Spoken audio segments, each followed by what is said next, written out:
madaxweynaha jamhuuriyadda federaalka Soomaaliya Maxamed Cabdullaahi Farmaajo ayaa maanta dib ugu soo laabtay magaalada Muqdisho kadib markii uu magaalada New York ee dalka Mareykanka uga qayb galay kulankii 47aad ee golaha guud ee qaramada midoobay.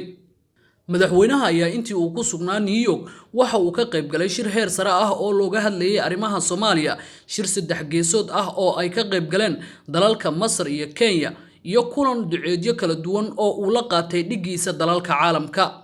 sidoo kale madaxweyne Farmaajo ayaa magaalada Washington waxa uu xariga kaga jaray dhismaha cusub ee loo iibiyay safaaradda Soomaaliya ee Washington.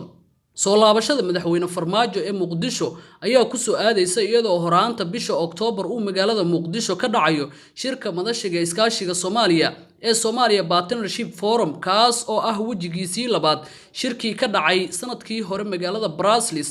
waxaa shirka ka qayb gali doona madaxda maamul goboleedyada dalka, madaxda ugu sarreysa dowladda federaalka ah ee Soomaaliya, wakiilada beesha caalamka iyo dalalka deeq bixiyaasha ah. soo laabashada madaxweyne Farmaajo sidoo kale waxa ay ku soo aadaysaa xilli maalmihii u dambeeyay magaalada ay ka socdeen shirar iyo abaabulo siyaasadeed oo ay wadeen siyaasiyiin, xildhibaano iyo madaxdii hore, waxaana shirarkaasi looga arrinsanayay xaaladda siyaasadeed ee dalka iyo sidoo kale xayiraadii lagu sameeyay diyaaradaha magaalada Kismaayo. Maxamed Cismaan Daahiye, Somali Cable, Muqdisho.